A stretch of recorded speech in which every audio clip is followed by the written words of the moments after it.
पंथी और गर्मपंथी में आप सभी लोग को पिछले दिन समझाए थे कि बंगाल विभाजन के बाद थोड़ा गर्मपंथी चरण बढ़ गया और क्रांतिकारी आंदोलन में कई राज्य, मुख्य रूप से महाराष्ट्र है, पंजाब है, बंगाल है, ये सभी जगहों पर खास करके इसका प्रभाव देखा गया। और महाराष्ट्र के बारे में हम लोग सुन चुके थे, जिसमें हम लोग देखे थे दो मेन भाई थे, चापेकर बंधु, दामोदर चापेकर और बालकृष्ण चापेकर, पिछले क्लास समझाए थे। और वो प्लेग कमिश्नर रैंड की हत्या किए और सबसे पहले हम लोग देखे थे किस प्रकार ये जो है क्रांतिकारी गतिविधियों को अंजाम तक पहुंचाए।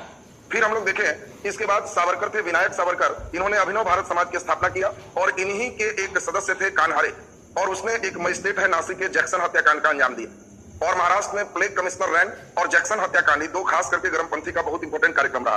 बंगाल में आपको हम बताए थे पिछले क्लास में कि बंगाल में एक जज थे किंग्सफोर्ड, और उनका ट्रांसफर होकर मुजफ्फरपुर बिहार में हो गया, और वो जज भारतीयों के खिलाफ हमेशा ही जजमेंट सुनाते थे।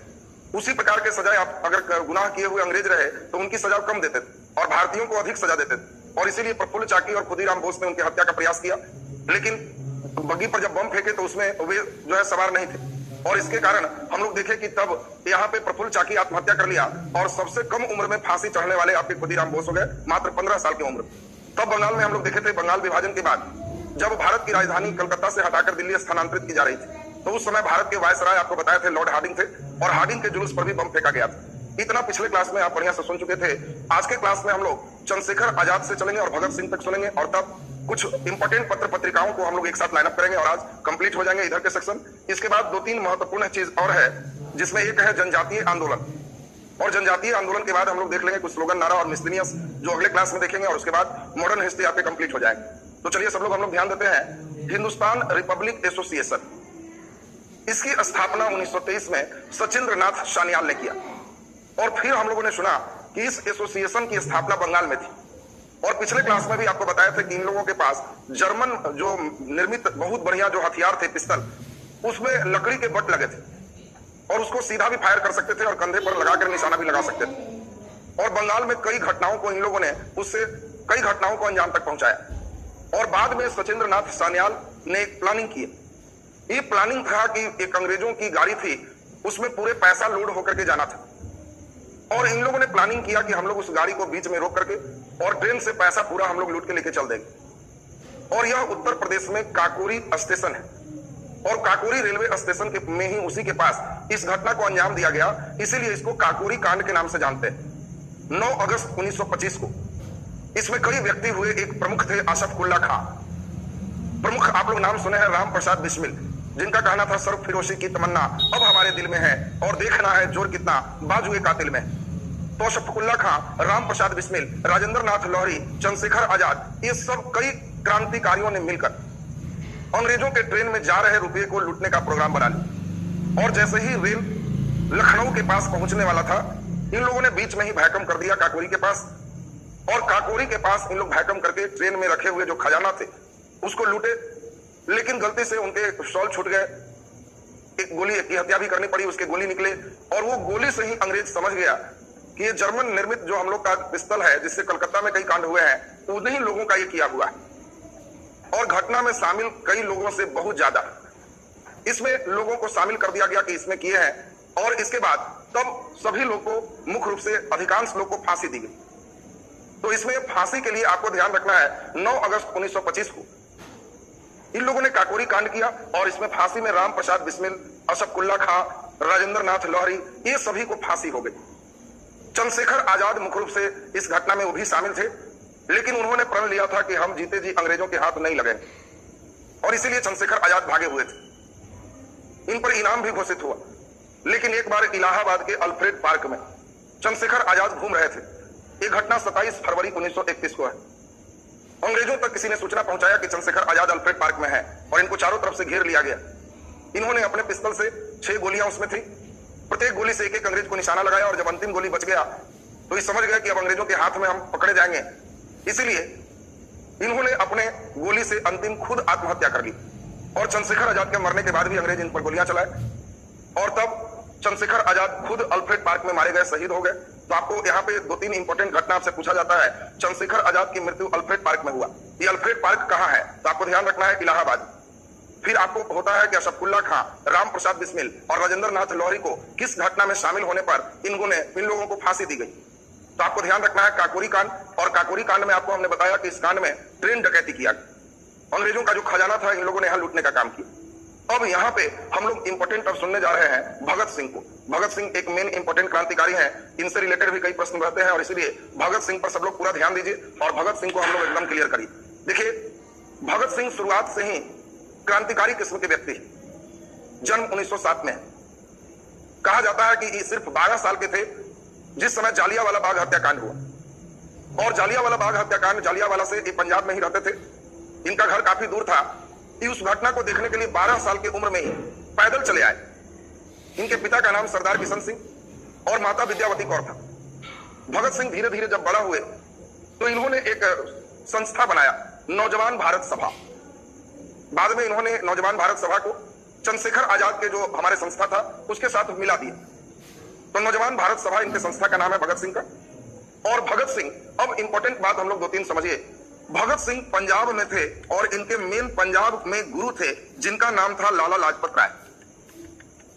लाला लाजपत राय और लाल बाल पाल, आप लोग जानते हो, ये गर्मपंथी नेता है और लाला लाजपत राय के ही भगत सिंह, सुखदेव, राजगुरु सभी इन्हीं के चेला है। और आप जानते हैं कि 1927 में भारत में नए कानून को बनाने के लिए साइमन कमीशन का गठन हुआ। पिछले क्लास में आपको समझाया था। और जब साइमन कमीशन 1928 में भारत आया तो जगह जगह इसके विरोध किए गए।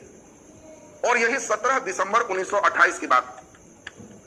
ये साइमन कमीशन पंजाब में जब पहुंचा तो वहां पे पुलिस अधीक्षक एसपी थे सॉन्डर्स, और सॉन्डर्स हत्याकांड इसी डेट में भगत सिंह किए। इसीलिए यह डेट सॉन्डर्स हत्याकांड के नाम से फेमस है और यहीं से भगत सिंह की मेन क्रांतिकारी गतिविधि, सबसे बड़ा अंजाम इन्होंने दे दी। ये क्या है, हम आपको थोड़ा सा समझा दें तो आपको और स्पष्ट हो जाएगा। भगत सिंह अब इस समय पंजाब में लाला लाजपत राय के नेतृत्व में 1928 में साइमन कमीशन के भारत आगमन पर सभी लोग साइमन गो बैक का नारा लगाते हुए विरोध कर रहे थे। और एसपी जो पुलिस अधीक्षक सॉन्डर्स है, इसने देखा कि सबसे ज्यादा विरोध लाला लाजपत राय के द्वारा ही हो रहा है। तो इसने पुलिस को आदेश दिया कि चारों तरफ से घेर लो, कोई भीड़ यहां नहीं आ पाए और लाला लाजपत राय पर लाठी प्रहार करो। सभी भीड़ को रोक दिया गया और लाला लाजपत राय पर दुहत्थे लाठी प्रहार किया गया। भीड़ से भगत सिंह वगैरह चिल्ला रहे हैं, लाला जी चिल्ला रहे हैं, लेकिन लाला लाजपत राय पर दुहत्थे लाठी अंग्रेज तब तक चलाते रहा जब तक बेचारे इन लाठी प्रहार से बेहोश न हो। हॉस्पिटल में जब इन्हें होश भी आया तो आपको बताया थे, इन्होंने एक नारा दिया था, मेरे शरीर पर लाठी का किया गया एक प्रहार ब्रिटिश साम्राज्य के लिए कील साबित हो। और इसके कारण लाला लाजपत राय की स्थिति हम लोग देखे, हॉस्पिटल में मृत्यु हो गई। और इनके मरवाने में सबसे ज्यादा मेन रोल था वहां के एसपी सॉन्डर्स का। अब भगत सिंह और राजगुरु, ये दोनों का प्लान एक ही हुआ कि हमारे गुरु को मरवाने वाला सॉन्डर्स को हम लोग नहीं छोड़े। और भगत सिंह और राजगुरु रेकी किए कि कब सॉन्डर्स निकलता है, कैसे निकलता है। और यही 17 दिसंबर 1928 को सॉन्डर्स जब बाहर आया तो इन लोग पहले से प्रोग्रामिंग किए हुए थे ही। राजगुरु ने सबसे पहले सॉन्डर्स पर गोली चलाया और फिर भगत सिंह सॉन्डर्स की मृत्यु कंप्लीट कर दिए, कंफर्म कर दिए। लगातार इन्होंने भी गोली चलाया और सॉन्डर्स को मारने के बाद इन लोग भागने लगे। रास्ते में एक अंग्रेज सिपाही पीछा भी किया, चंद्रशेखर आजाद उसकी हत्या कर दी।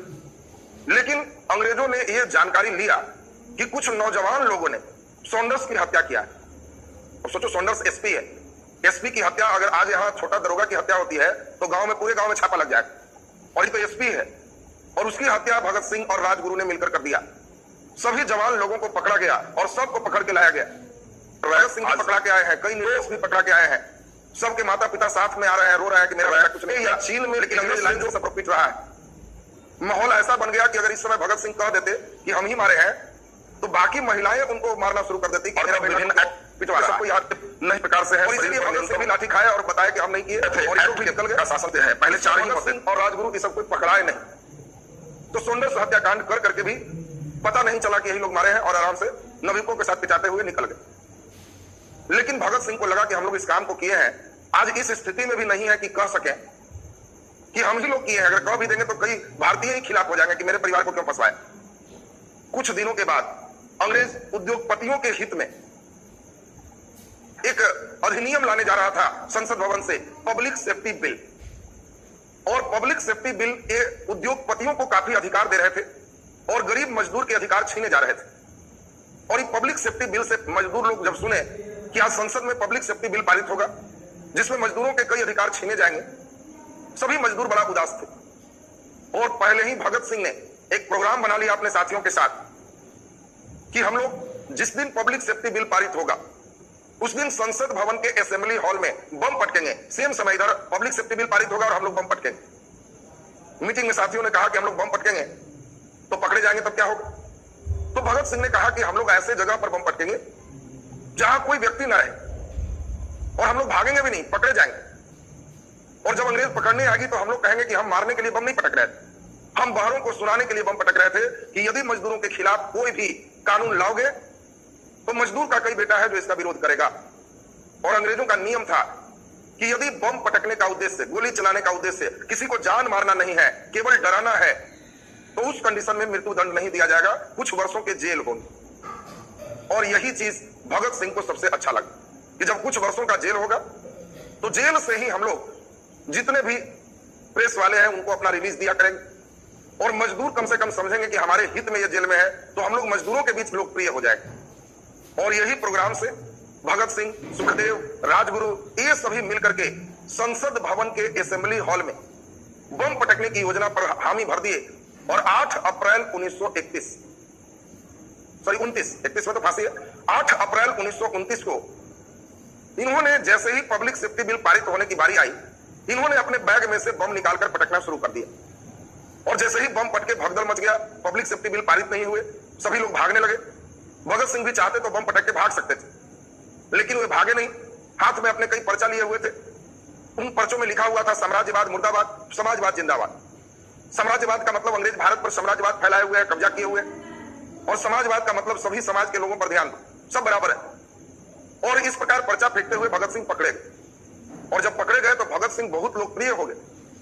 अगले दिन अखबार में इनकी फोटो छपे और सभी मजदूर जब जाने की पब्लिक सेफ्टी बिल पारित होने नहीं दिया, भगत सिंह ने उसको बम पटक के रुकवा दिया, तो सभी के बीच बहुत लोकप्रिय हो गए। यहां तक हो गया कि कई मजदूर चाय दुकान में सुबह चाय पीने भी जाते, तो पेपर नहीं भी पढ़ने आता तो कई पढ़ने वाले लोग से पूछते थे कि हमारे भगत सिंह के बारे में देखिए कुछ निकला है कि नहीं, और अगर कोई खबर होती तो बड़ा चाव से सुनते थे। और भगत सिंह देखिए इतने लोकप्रिय बन गए तो अंग्रेजों को चिंता होना लाजमी है कि इतना बम पटकने वाला व्यक्ति इतना पॉपुलर हो जाए, ये सही नहीं है। और इसीलिए अंग्रेजों ने ये गए थे कि कुछ दिनों में हम छूट जाएंगे, लेकिन अंग्रेजों ने कहा कि हम समझ गए, पहचान लिए, सॉन्डर्स हत्याकांड कुछ नौजवानों के द्वारा किया गया था और ये नौजवान दूसरा कोई नहीं है, यही लोग हैं। और इन लोग गए थे कि हमारे ऊपर संसद भवन में बम पटकने का केस चलेगा, लेकिन भगत सिंह पर इस केस के साथ साथ सॉन्डर्स हत्याकांड का केस चला दिया गया। और सॉन्डर्स हत्याकांड के केस चलाने के कारण भगत सिंह को फांसी दी गई। और इनके फांसी का डेट बहुत इंपॉर्टेंट है जो सबको याद होना चाहिए, 23 मार्च 1931। और 23 मार्च 1931 को लाहौर के सेंट्रल जेल में भगत सिंह, सुखदेव और राजगुरु को फांसी दे दी गई। ऐसा योद्धा वीर कम ही मिलेंगे जो फांसी के समय भी, भगत सिंह को जिस समय फांसी देना है उस समय भी सोचिए कि भगत सिंह लेनिन की जीवनी पढ़ रहे थे। जेल में ही भगत सिंह ने एक किताब लिखा, मैं नास्तिक क्यों।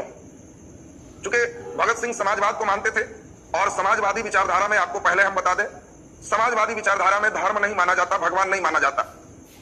समाजवाद के जनक ही है कार्ल मार्क्स, और कार्ल मार्क्स का एक ही चीज कहना है कि धर्म अफीम है। धर्म अफीम है। अफीम कहने का मतलब सबसे नशीला पदार्थ, और सिगरेट में, बीड़ी में, गांजा में, चरस में, ये सबसे ज्यादा नशा अफीम में है। एक बार जिसको लत पड़ जाए वो बिना उसके लिए नहीं रह सकता। और कार्ल मार्क्स कहते हैं कि वही धर्म अफीम है, जिसको एक बार भगवान और पूजा पाठ करने लगेगा वो हर चीज में बैठ के वही करेगा, इसको कोई इलाज नहीं। और इसीलिए भगत सिंह ने भी अपना पुस्तक लिखा, मैं नास्तिक क्यों। ये पुस्तक पर जनरली रोक है क्योंकि ये उग्रवादी विचारधारा को बढ़ावा देता है। आज भी जो मुख्य रूप से नेक्स्ट स्लाइड जिनको कहते हो, उन लोगों के पास इस तरह की पुस्तकें ज्यादा मिलती है, उनके प्रिंट आउट होते हैं, बच्चों को पढ़ाया जाता है कि देखो भगत सिंह के बारे में उन्होंने लिखा है। और भगत सिंह जिस दिन फांसी पे चढ़ने वाले हैं उस दिन लेनिन की जीवनी पढ़ रहे हैं कि लेनिन कैसे कैसे किस प्रकार से रूस का सत्ता अपने अधिकार में किया। और जिस समय फांसी देने वाला आया कि चलिए अब फांसी की तैयारी हो रही है, तो भगत सिंह कह रहा है कि रुको, अभी एक क्रांतिकारी दूसरे क्रांतिकारी से मिल रहा है, थोड़ा मिल लेने दो। अब सोचिए क्या जुनून होता है, इनको फांसी होने वाला है और तभी कह रहा है कि अभी एक क्रांतिकारी दूसरे क्रांतिकारी से मिल रहा है, मिल लेने दो। अंतिम इच्छा पूछा गया तो इन्होंने कहा कि हमें इस पूरी पुस्तक को पढ़ लेने दो। और लेनिन के पूरी जीवनी पढ़ते हुए ही, मेरा रंग दे बसंती चोला करते हुए, फांसी के फंदे पर हंसते हुए चढ़ गए और भगत सिंह, सुखदेव और राजगुरु ये तीनों को फांसी हो गई। अब इसके बाद हम लोग देखें जो मुख्य रूप से क्रांतिकारी गतिविधियों से प्रश्न होता है, चंद्रशेखर आजाद से, भगत सिंह से, बटुकेश्वर दत्त से, हम लोग देखें सबसे छोटा खुदीराम बोस से, ये सभी जितने हैं ये सब कहानी आपको कर दिए, जिसको एक बार पढ़ने के बाद आपका क्लियर हो जाएगा। अब यहाँ पे हम लोग थोड़ा सा अभी ऑब्जेक्टिव करेंगे आधुनिक भारत में पत्र और पत्रिकाएं, इसको थोड़ा सा सब लोग लाइनअप कर लीजिए।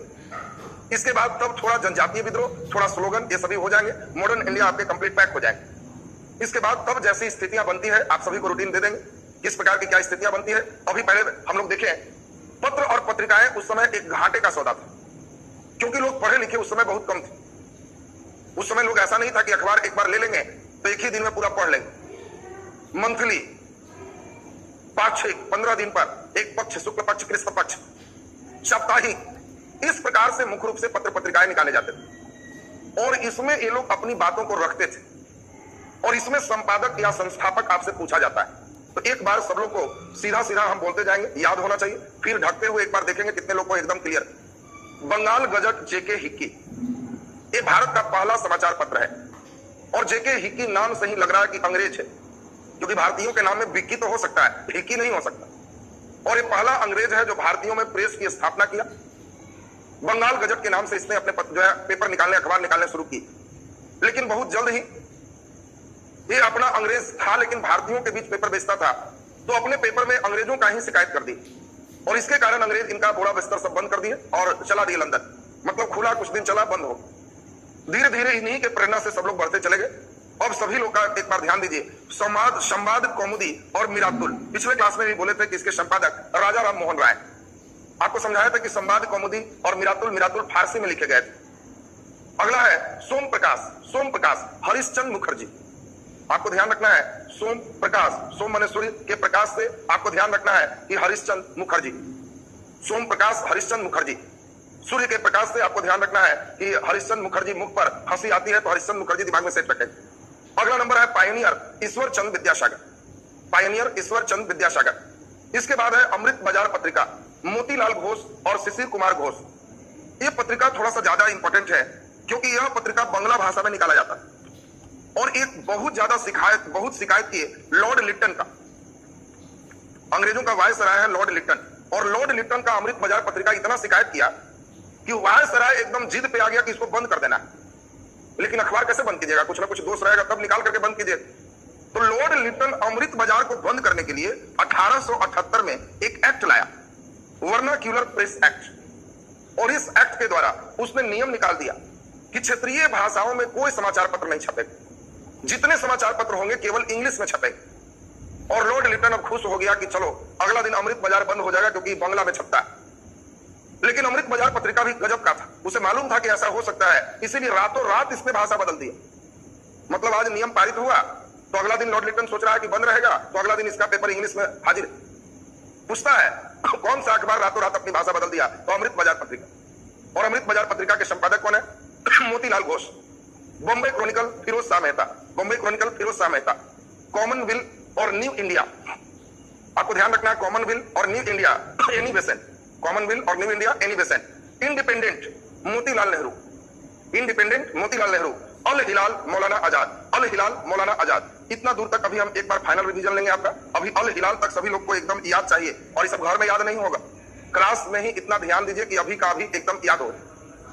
सुनिए जरा ठीक से, बंगाल गजट जेके हिक्की, संवाद कौमुदी और मिरातुल राजा राम मोहन राय, सोम प्रकाश हरिश्चंद्र मुखर्जी, पायनियर ईश्वर चंद्र विद्यासागर, अमृत बाजार मोतीलाल घोष, अमृत बाजार मोतीलाल घोष, बॉम्बे क्रॉनिकल फिरोज शाह मेहता, कॉमनवेल्थ और New India Annie Besant, Independent Motilal Nehru और अल हिलाल मौलाना आजाद, अल हिलाल मौलाना आजाद। इतना दूर आप एक बार फिर से देख लीजिए, बंगाल गजट जेके हिक्की, संवाद कौमुदी और मिरातुल राजा राम मोहन राय, सोम प्रकाश, आपको ध्यान रखना है हरिश्चंद्र मुखर्जी, सोम प्रकाश हरिश्चंद्र मुखर्जी, पायोनियर ईश्वर चंद्र विद्यासागर, अमृत बाजार मोतीलाल घोष, मोतीलाल घोष, बॉम्बे क्रॉनिकल फिरोज शाह मेहता, बॉम्बे क्रॉनिकल फिरोज शाह मेहता और Commonwealth new India Annie Besant और इंडिपेंडेंट मोतीलाल नेहरू, अल हिलाल मौलाना आजाद, अल हिलाल मौलाना आजाद। अभी आपको हम देखते हैं कितना बढ़िया याद कर पाए हैं। तो चलिए जल्दी जल्दी हम कोशिश करते हैं कि एक नजर आपका एकदम दे दें और एकदम खूब बढ़िया कर लीजिए। बंगाल गजट तो आपको याद होगा जेके हिक्की, जेके हिक्की आप लोग को भी लिखना है शुरू से, बंगाल गजट तो जेके हिक्की। संवाद कौमुदी और मिरातुल तो आप सभी को याद है, संवाद कौमुदी और मिरातुल, ये दोनों राजा राम मोहन राय, राजा राम मोहन राय, राजा राम मोहन राय। सोम प्रकाश, सोम प्रकाश, तो अभी आप पढ़े थे हरिश्चंद्र मुखर्जी, सोम प्रकाश में हंसी आएगा मुख पर, तो हरिश्चंद्र मुखर्जी, सोम प्रकाश हरिश्चंद्र मुखर्जी। पायनियर, अगला नंबर है पायनियर, जल्दी से अपना याद कीजिए, पायनियर ईश्वर चंद विद्यासागर, आपको ध्यान रखना है पायनियर में ईश्वर चंद विद्यासागर। अमृत बाजार, तो अमृत बाजार सभी को याद है, अमृत मतलब मोती, मोतीलाल घोष, अमृत बाजार बोलेंगे तो मोतीलाल घोष, बहुत इंपॉर्टेंट है, रातों रात भाषा बदल दिया। बॉम्बे क्रॉनिकल, बॉम्बे क्रॉनिकल याद कीजिए, तो बॉम्बे क्रॉनिकल सबको याद है फिरोज शाह मेहता, बॉम्बे क्रॉनिकल फिरोज शाह मेहता, तो फिरोज शाह मेहता। कॉमनवेल्थ और न्यू इंडिया, आपको याद है कॉमनवेल्थ और न्यू इंडिया, एनी बेसेंट, आपको ध्यान रखना है कॉमनवेल्थ और New India, Annie Besant. Independent, जल्दी याद कीजिए इंडिपेंडेंट, देखिए इंडिपेंडेंट में गवा रहे हैं कई लोग, हाँ मोतीलाल नेहरू, बहुत बढ़िया। अल हिलाल मौलाना आजाद, अल हिलाल मौलाना आजाद, बहुत अच्छी बात। और देखिए मैक्सिमम सभी लोग एकदम याद कर लिए, एक नजर नीचे वाले पे हम लोग दे देंगे तो अब आपका इधर का स्टेप एकदम कंप्लीट हो जाएगा, ये एकदम याद रखिएगा, कई बार यहां से एकदम क्वेश्चन आ जाते हैं और बहुत आसान है, सिर्फ थोड़ा सा घर पे ध्यान दे देंगे तो आपका क्लियर। हम जितने इंपॉर्टेंट है सबको केवल एक जगह कर दी। Searchlight Sachchidanand Singh, Searchlight Sachchidanand Singh. पंजाब केसरी और पंजाबी दोनों लाला लाजपत राय, पंजाब केसरी और पंजाबी दोनों लाला लाजपत राय। इसके बाद यंग इंडिया और हरिजन महात्मा गांधी, आपको ध्यान रखना है यंग इंडिया और हरिजन महात्मा गांधी। बंदी जीवन, बंदी जीवन सचिंद्र नाथ सान्याल, बंदी जीवन के लेखक है सचिंद्र नाथ सान्याल, सचिंद्र नाथ सान्याल। अगला नंबर है व्हाई सोशलिज्म, क्यों समाजवाद हो, व्हाई सोशलिज्म जयप्रकाश नारायण, क्यों समाजवाद जरूरी है, जयप्रकाश नारायण। अनहैप्पी इंडिया लाला लाजपत राय, आपको ध्यान रखना है अनहैप्पी इंडिया लाला लाजपत राय। नील दर्पण दीन बंधु मित्र, ये सबको मालूम भी है। India Today Rajani palm Dutt, India Today में आरपी दत्त है, Rajani palm Dutt, India Today Rajani palm Dutt. Gita Rahasya Bal Gangadhar Tilak, Gita Rahasya Bal Gangadhar Tilak. और सत्यार्थ प्रकाश दयानंद सरस्वती, सत्यार्थ प्रकाश दयानंद सरस्वती, सत्यार्थ प्रकाश दयानंद सरस्वती। दिमाग में आपका सेट चाहिए, एक बार और बोल रहे हैं, उम्मीद है कि सबका एकदम क्लियर। सर्चलाइट सच्चिदानंद सिन्हा, आपको ध्यान रखना है सर्चलाइट सच्चिदानंद सिंह। पंजाब केसरी और पंजाबी लाला लाजपत राय। यंग इंडिया और Harijan Mahatma Gandhi. Bandi Jeevan Sachindra Nath Sanyal, Sachindra Nath Sanyal. Why socialism Jayaprakash Narayan. Unhappy India Lala Lajpat Rai. नील दर्पण दीन बंधु Mitra. India Today Rajani palm Dutt. Gita Rahasya Bal Gangadhar Tilak. और सत्यार्थ प्रकाश दयानंद सरस्वती, सत्यार्थ प्रकाश दयानंद सरस्वती। तो चलिए अभी हम देखते हैं कितना बढ़िया आप कर पाते हैं, इसमें शुरू से चलते हैं। जल्दी बोलिए सर्च लाइट, अब आप लोग को प्रयास करना है। सर्च लाइट के संपादक कौन है? तो सर्च लाइट के संपादक सच्चिदानंद सिंह, वेरी गुड। पंजाब केसरी और पंजाबी, पंजाब केसरी और पंजाबी लाला लाजपत राय, पंजाब केसरी और पंजाबी लाला लाजपत राय। यंग इंडिया और हरिजन, बहुत बढ़िया। यंग इंडिया और हरिजन सभी को मालूम है महात्मा गांधी, वेरी गुड, महात्मा गांधी। बंदी जीवन, बंदी जीवन के संपादक कौन है? तो बंदी जीवन में अभी हम लोग सुने थे सचिंद्र नाथ सान्याल, तो सचिंद्र नाथ सान्याल दिमाग में आपका सेट रहना चाहिए। व्हाई सोशलिज्म, और सभी को मालूम है व्हाई सोशलिज्म, क्यों समाजवाद? तो जयप्रकाश नारायण। अनहैप्पी इंडिया, फिर वही है लाला लाजपत राय। नील दर्पण, नील दर्पण बहुत अच्छा, नील दर्पण सभी को मालूम है। नील दर्पण के लेखक कौन? दीन बंधु मित्र, दीन बंधु मित्र। इंडिया टुडे, चलिए जल्दी से, इंडिया टुडे, तो सभी को मालूम है इंडिया टुडे के संपादक कौन है? R P Dutt, Rajani palm Dutt, very good. Gita Rahasya, Gita रहस्य के लेखक कौन है? तो सबको मालूम है गीता रहस्य बाल गंगाधर तिलक, गीता रहस्य बाल गंगाधर तिलक। और सत्यार्थ प्रकाश, ये सबको मालूम ही है, तो हम लोग सत्यार्थ प्रकाश के मालूम ही है दयानंद सरस्वती। तो चलिए ये था पूरे पत्र पत्रिका और उसके संपादक। तो आज यहां तक हम लोग क्लियर कर लिए। अब जो आपके स्टेप हैं, उस स्टेप में शामिल होगा दो चीज। पहला अभी इंपॉर्टेंट है जनजातीय आंदोलन, कभी कभी क्वेश्चन आता है उससे। और दूसरा नंबर हम लोग जनजातीय आंदोलन की बात करेंगे, मिसलिनियस जो भी हो सकता है। अब इतना के बाद अब कुछ समस्या है, देख 2 मिनट देख ले और उसके बाद तब हम लोग चलेंगे। पीडीएफ के लिए बताए ही है, जिस दिन एक अपडेट आएगा तभी कुछ हो पाएगा। अभी वहां पे पीडीएफ नहीं जा रहा है, इसलिए हम उसको नहीं कर पा रहे। जिस दिन अपडेट आ जाएगा उस दिन हो जाएगा। चलिए, तो इसमें और कोई आपका कमेंट्स, इसमें जो समस्या है, समस्या को समस्या के समय रखिए। आज ज्योग्राफी ऐप पर ही होगा, ऐप पर 1 बजे के लगभग में आपको भी